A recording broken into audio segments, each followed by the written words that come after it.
السلام علیکم ورحمۃ اللہ وبرکاتہ۔ بانی تبلیغ حضرت مولانا شاہ محمد الیاس کاندھلوی نور اللہ مرقدہ کا حجاز اور مدینہ کے علماء کرام سے خطاب۔ یہ بیان حضرت مولانا عبید اللہ صاحب کے ایک بیان سے لیا گیا ہے۔ بسم اللہ الرحمن الرحیم، الحمد للہ وکفی وسلام علی عبادہ الذین اصطفی، اما بعد۔ حضرت مولانا الیاس صاحب رحمۃ اللہ علیہ نے جب دعوت و تبلیغ کا کام شروع کیا اور کام ابھی بالکل ابتدائی مرحلے میں تھا، اس وقت آپ کے دل میں یہ خیال آیا کہ یہ مبارک کام تو اصل میں عربوں کا کام ہے، لہٰذا آپ نے 30 علماء اکرام کی ایک جماعت بنائی اور انہیں لے کر آپ حجاز مقدس پہنچ گئے۔ آپ نے وہاں بہت کوشش کی کہ اس مبارک کام کی جڑ نئے سرے سے حجاز مقدس وغیرہ میں بھی لگ جائے۔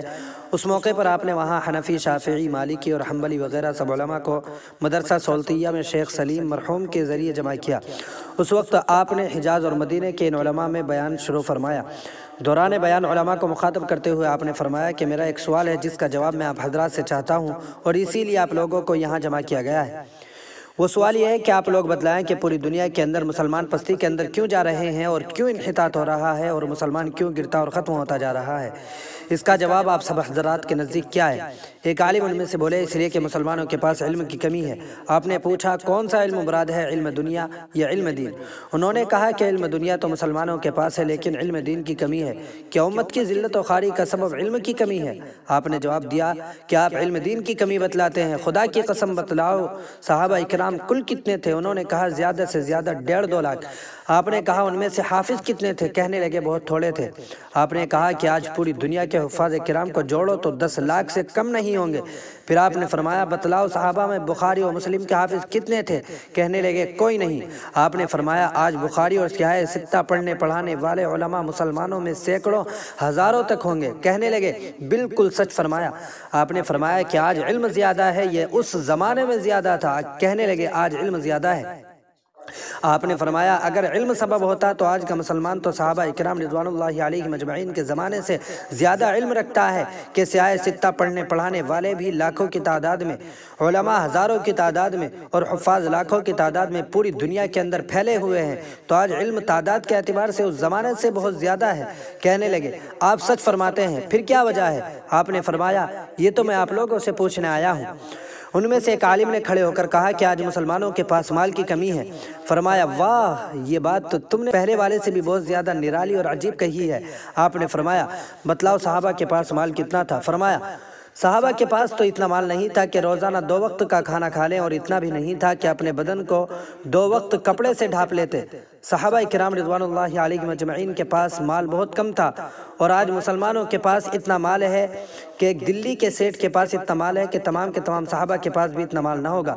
ایک نواب حیدرآباد کے پاس اتنا مال ہے کہ پوری دنیا کے بینک اس کے مال سے بھرتے ہیں اور پوری دنیا میں اس کے مال سے امداد جا رہی ہے۔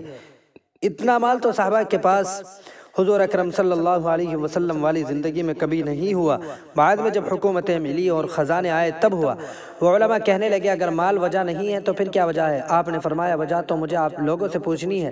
پھر ان علماء میں سے ایک عالم نے کھڑے ہو کر کہا کہ آج مسلمانوں میں تنظیم کا فقدان ہے، یہ وجہ ہے ذلت و خواری کی۔ آپ نے فرمایا کون کہتا ہے کہ نظم نہیں ہے، تنظیم نہیں ہے؟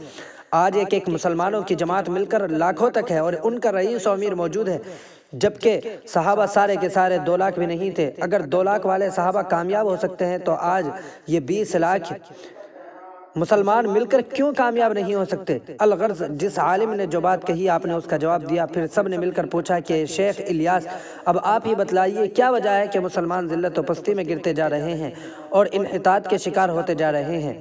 یاد رہے حضرت مولانا کا یہ بیان آج سے تقریباً 80 سے زائد سال قبل کا ہے۔ آپ نے کہا کہ گستاخی معاف، میں آپ لوگوں سے پوچھنے کے بعد آپ کو اس لیے بتلانا چاہتا ہوں کہ میرے ذہن میں سبب ایک ہے اور آپ لوگوں سے اس لیے پوچھا تاکہ دیگر اسباب کا پتہ چل جائے۔ اگر وہی سبب معلوم ہو تو میں اپنا سبب کیوں بتلاؤں؟ اسی سبب کا پہلا علاج کر لیا جائے۔ لیکن آپ حضرات نے اپنے سبب کے بارے میں غور کر لیا اور تحقیق کر لی کہ یہ سبب تو ہو نہیں سکتا۔ میرے نزدیک اس کا ایک سبب ہے اور وہ یہ کہ پوری دنیا کے مسلمانوں کے اندر یقین اور ایمان کی کمی اور کمزوری ہے، اور یہی اصل سبب اور وجہ ہے۔ حضرت مولانا الیاس صاحب رحمۃ اللہ علیہ کا اتنا کہنا تھا کہ سارے علماء کا مجمع دہاڑے مار مار کر رونے لگا کہ سچ کہا ہے تو نے اے الیاس، ہم میں واقعی ایمان اور یقین کی کمی و کمزوری ہے، اس لیے ہم لوگ فتویٰ بدلتے رہے، روپیہ ملا تو فتویٰ بدل دیا، ہم ڈر کے مارے بولتے نہیں، ہمارے سامنے بے دینی اور بے ایمانی پھیل رہی ہے۔ آپ نے سچ فرمایا۔ اس کے بعد آپ نے اس سبب کی مزید وضاحت کرتے ہوئے فرمایا، اگر ہم لوگوں کا یقین اللہ پر آ جائے اور اس کے ساتھ صفات ایمانیہ زندہ ہو جائیں، امید صرف خدا پر رہے، شوق صرف خدا کا رہے، اور آج ایمان کی جڑیں لگا کر اسے مضبوط کر کے ایمانی صفات پر آ جائے اور انہی ایمانی صفات کو زندگی کے تمام شعبوں میں اپنا لے، تو آج بھی خدا ہمیں کامیاب کرے گا جیسے صحابہ اکرام کو کامیاب کیا تھا۔ صحابہ علم میں کم زیادہ تھے مگر ایمان میں سب کامل تھے۔ سب نے روتے ہوئے کہا کہ آپ نے برحق فرمایا، اس کے علاوہ اور کوئی وجہ نہیں ہے۔ آپ نے فرمایا، واقعی اس کے علاوہ کوئی وجہ نہیں، کیونکہ صحابہ کامل ایمان رکھتے تھے، ان ہر ایک میں ایمان قوی تھا، کسی کا ایمان کمزور نہیں تھا۔ علم ان کے پاس چاہے ایک سورت کا ہو یا پورے قرآن کا ہو، دین کا علم تھوڑا جانتے ہوں یا زیادہ جانتے ہوں، مگر ایمان ان کا پورا تھا۔ جب حضرت سعد بن ابی وقاص رضی اللہ عنہ نے فرمایا کہ دریائے دجلہ ہمیں پار کرنا ہے، تو بولو سب سے پہلے اس دریا کے اندر کون کودے گا اور دریا میں کون سب سے پہلے پیر رکھے گا، یعنی بغیر کشتی و اسباب کے؟ چنانچہ سب لشکر میں 600 آدمیوں نے ہاتھ اٹھائے کہ ہم تیار ہیں، ہم جائیں گے۔ آپ نے بقیہ مجمع سے پوچھا کہ آپ لوگ کیوں نہیں جائیں گے؟ وہ کہنے لگے، کیوں نہیں؟ انہوں نے پہلے ہاتھ اٹھا دیے، اس لیے ہم رہ گئے، ہم بھی جائیں گے۔ تقریباً 30,000 کی جماعت تھی یا اس سے کم۔ پہلے وہ 600 آگے بڑھے، جب دریا کے قریب پہنچے تو 600 کے امیر نے پوچھا کہ بولو تم میں سے پہلے کون دریا میں داخل ہوگا؟ تو 60 کا نام آیا۔ پہلے 60 داخل ہوئے، پھر ان کے بعد باقی 600 میں سے داخل ہوئے، پھر سارا لشکر داخل ہوا، اور سارے کے سارے آپس میں باتیں کرتے ہوئے جا رہے ہیں، اور دریا کی حالت ایسی ہے جیسے سیمنٹیڈ بنا ہوا ہے، یعنی پیرگو یا پانی بالکل تھوڑا سا ہو، جس سے ان کے پاؤں کو یہ صرف تلووں تک تری پہنچی تھی اور ان کے گھوڑوں کے کھروں اور نالوں تک تری پہنچی تھی۔ دریا نے نہ ان کو اندر لیا نہ ان کے گھوڑوں کو اوپر لیے جا رہا تھا۔ یہ ایمان کی طاقت سے گئے ہیں، یہ علم کی طاقت سے نہیں گئے ہیں۔ یہ علم کی کثرت نہیں لے جا سکتی، یہ ایمان کی طاقت لے جا سکتی ہے۔ صحابہ رضی اللہ عنہم سارے کے سارے، چھوٹے ہوں یا بڑے، ایمان کی طاقت سے مضبوط تھے اور ان میں ایمانی صفات موجود تھی۔ اب آپ حضرات بتلاؤ کہ آپ حضرات سے مشورہ یہ ہے کہ ایمانی طاقت بنے گی کس طرح؟ مسئلہ اس وقت زیادہ اہم کسی اور چیز کا نہیں ہے، ارے تیری دنیا اور دنیا کی شکلوں کا نہیں ہے، تیری کوٹھی کے بننے اور نہ بننے کا نہیں ہے، بلکہ اس بات کا ہے کہ ایمانی طاقت آئے گی کیسے۔ سب نے کہا کہ زمانہ بہت سخت ہے، یہ قرب قیامت کا دور ہے، اب ایمان کی طاقت واپس آنے والا دور ختم ہو چکا ہے، اب تو قیامت آئے گی اور آ کر ہم سب کو مٹا کر ختم کر دے گی۔ آپ نے فرمایا، نہیں، لا تقنطوا من رحمت اللہ، کہ اللہ کی رحمت سے نا امید مت ہو۔ جس اللہ نے پہلے دور میں ایمان کی طاقت بنائی تھی، وہی اللہ آج کے دور میں بھی مسلمانوں میں ایمان کی طاقت پیدا کر سکتا ہے۔ ایمانی طاقت کے بننے کا بڑا ذریعہ دعوت اللہ ہے۔ ان لوگوں نے پوچھا کیسے؟ آپ نے فرمایا کہ وہ دعوت اللہ کے ذریعے سے ہوگا۔ ان میں سے ایک عالم نے کہا کہ دعوت اللہ تو کفار کو دی جاتی ہے، ہم اور آپ مسلمانوں کے ایمان کو مضبوط بنانے کا کون سا کام کریں گے؟ کیا ان کو دعوت دیں گے؟ اس پر آپ نے روتے ہوئے فرمایا کہ پہلے غیر مسلم کو دعوت دی جاتی ہے کہ وہ دعوت کے لائق ہے، کیونکہ وہ ایمان سے نکلا ہوا ہے۔ آج ہم مسلمان اندر سے خراب ہو چکے ہیں، ہمارا ایمان لا ایمان ہو رہا ہے، ہمارا اسلام لا اسلام ہو رہا ہے، ہمارا دین لا دین ہو رہا ہے، ہماری اسلامی زندگی ساری کی ساری غیر اسلامی ہو رہی ہے۔